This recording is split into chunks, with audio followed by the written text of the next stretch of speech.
السلام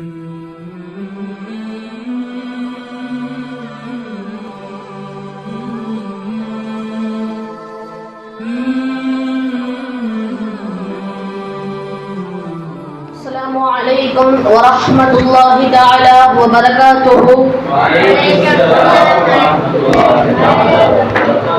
إن الحمد لله نحمده ونصلي على رسوله الكريم. أما بعد فقد قال الله تعالى في شأن حبيبه مخبرا وآمرا تعليما وتكريما إن الله ملائكته يصلون على النبي يا أيها الذين آمنوا صلوا عليه وسلموا تسليما. اللهم صل على سيدنا محمد وعلى آل سيدنا محمد وبارك وسلم عليه. நம்மை எல்லாம் முஸ்லிமாகவும் முஃமினாகவும் படைத்து மேலும் கண்மணி நாயகம் முஹம்மது ரசூலுல்லாஹி ஸல்லல்லாஹு அலைஹி வஸல்லம் அவர்களின் உம்மத்தில் ஒரு அங்கத்தினராக பொறுப்பை எடுத்துக் கொண்டானே, அத்தகைய அல்லாஹ்வுக்கே எல்லா புகழும் உண்டாவதாக. அல்ஹம்துலில்லாஹ் அல்ஹம்துலில்லாஹ் அல்ஹம்துலில்லாஹ். மேலும் காமிலான ஷேகுமார்களுடைய கரத்தை பிடிக்கச் செய்தானே, அத்தகைய அல்லாஹ்வுக்கே எல்லா புகழும் உண்டாவதாக. அல்ஹம்துலில்லாஹ் அல்ஹம்துலில்லாஹ் அல்ஹம்துலில்லாஹ். ஷம்சுல் ஆரிஃபீன் சர்க்கார் நாயகம் சொல்லி காட்டுவார்கள், நபிமார்களுடைய வரலாறை படியுங்கள் பொறுமை வரும், வலிமார்களுடைய வரலாறை படியுங்கள் பணிவு வரும், சஹாபாக்களுடைய வரலாறை படியுங்கள் வீரம் வரும் என்பதாக சொல்லுவார்கள்.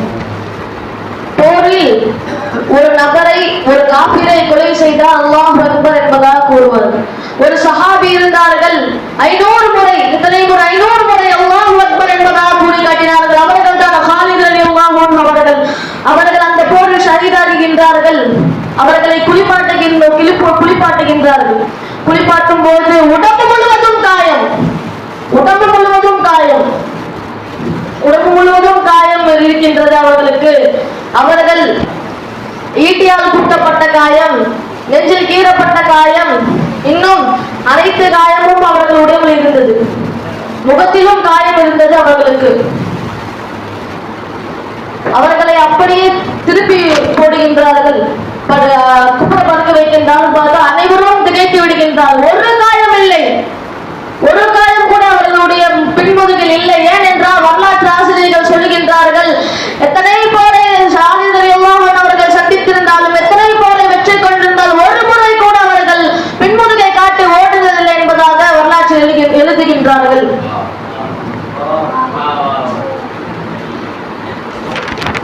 உமர் நாயகத்துடைய காலத்தில் ஒரு போர் நடக்கின்றது.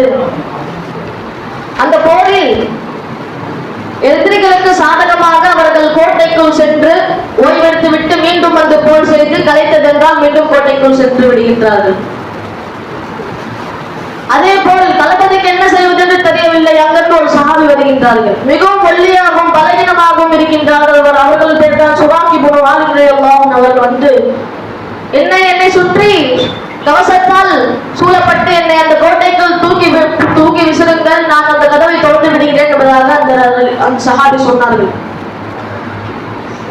அதை கேட்டு அந்த தளபதி இலக்காரமாக சிரிக்கின்றார். எப்படி ஒன்றால முடியும்? ஒரு கல்லை தூக்கி போட்டால் அந்த கல்லை உடைந்து விடும், ஒன்றை தூக்கி போட்டால் என்னத்துக்கு ஆவா என்பதாக அந்த தளபதி கேட்கின்றார். அதற்கு அந்த சுராக் இப்னு வாலித் ரலியல்லாஹு அன்ஹு அவர்கள் என்னை தூக்கி போடுங்கள் என்பதாக மீண்டும் கூறினார். அதே போல் அவர்களை தூக்கி போடப்படுகின்றது.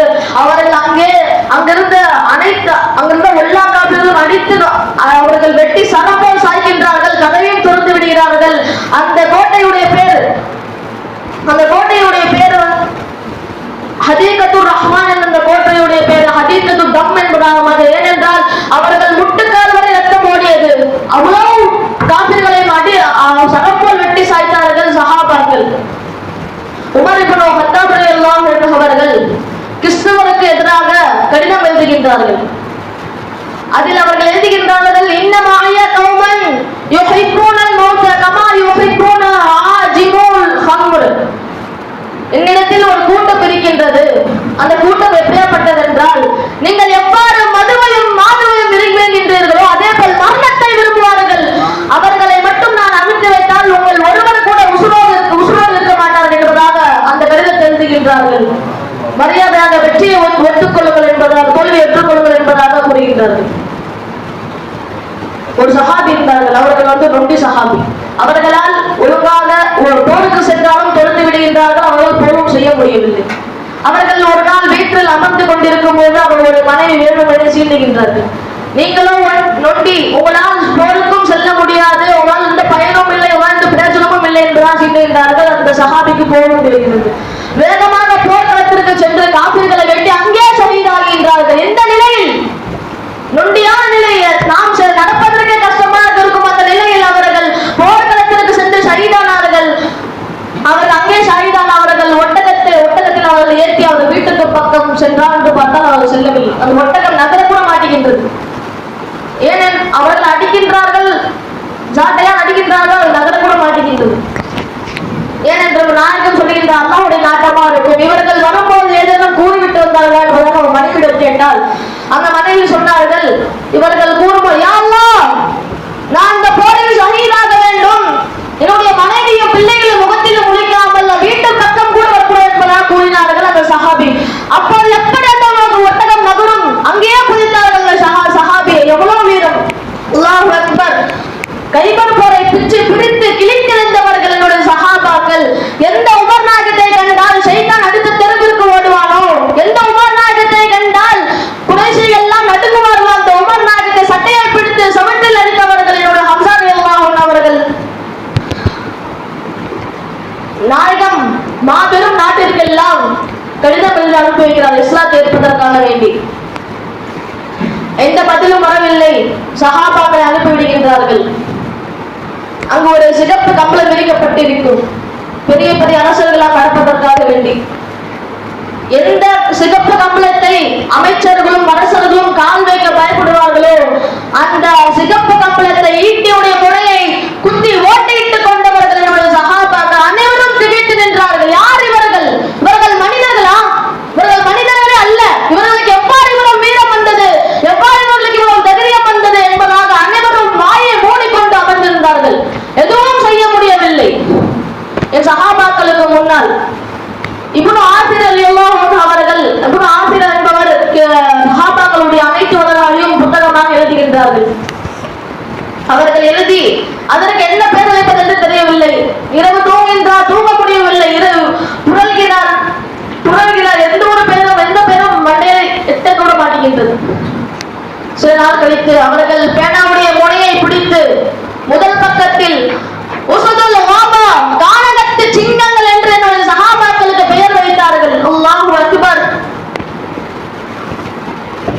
உஹது போரில் நாயகம் ரசூலுல்லாஹி ஸல்லல்லாஹு அலைஹி வஸல்லம் அவர்கள் ஒரு வாளை தூக்கி இது யாருக்கு வேண்டும் என்பதாக கேட்டார்கள். அங்குள்ள அனைத்து சஹாபிகளும் எனக்கு வேண்டும் என்பதாக கூறினார்கள். இதனுடைய ஹக்கை நிறைவேற்ற வேண்டும் என்பதாக கூறியவுடன் யாரும் கையை தூக்கவில்லை. ஒரே ஒரு சஹாபி மட்டும் கையை உயர்த்தினார்கள். அவர்கள் தான் அபூ துஜானா ரலியல்லாஹு அன்ஹு அவர்கள்.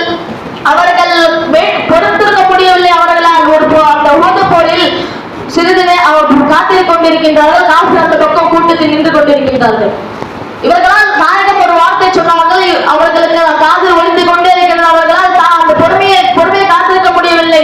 அவர்களே தனியாக குதிரை எடுத்துக்கொண்டு 2 வாளை எடுத்தவர் நாம் அந்த காஃபிர்களை கூட்டத்தில் மத்தியில் குதித்து 2 வாளை சரம் போல் அனைத்து காஃபிர்களையும் வெட்டி சாய்த்தார்கள் என்பதாக வரலாற்று எழுதப்படுகின்றது. அப்போது எவ்வாறு இருக்கும் என்னுடைய சஹாபாக்களுடைய வீரம்!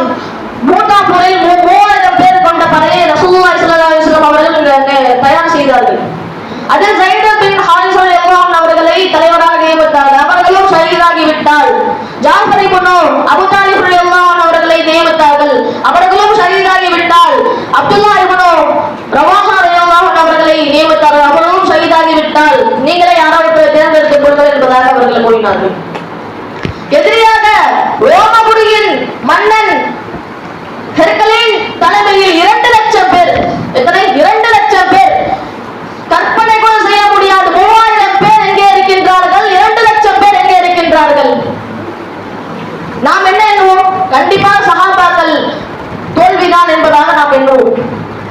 யாரும் பயப்படவில்லை. மரணத்தை கண்ட ஒரு சஹாபி பயப்படவில்லை. அப்துல்லாஹ் பின் ரவாஹா சொன்னார்கள், ஒன்று வெற்றி, ஒன்று மரணம், வீர மரணம் என்பதாக சொன்னார்கள். அப்துல்லாஹ் பின் ரவாஹா ரலியல்லாஹு அன்ஹு அவர்கள், ஸைத் ரலியல்லாஹு அன்ஹு அவர்கள் முதலில் வஃபாத்தானார்கள், ஷஹீதானார்கள். இரண்டாவதாக ஜாஃபர் ரலியல்லாஹு அன்ஹு வஃபாத்தானார்கள். மூன்றாவதாக அப்துல்லாஹ் ரலியல்லாஹு அன்ஹு அவர்களும் ஷஹீதானார்கள். நான்காவது இதை அப்படியே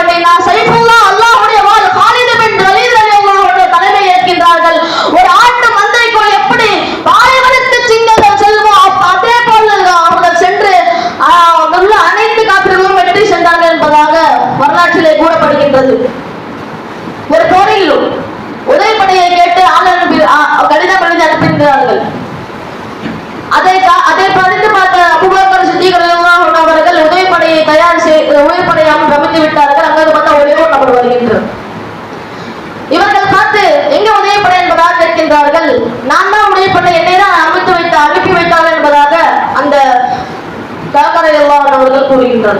அந்த கடிதத்தை காக்கரையெல்லாம் அவர்கள் குடிக்கின்றார்கள்.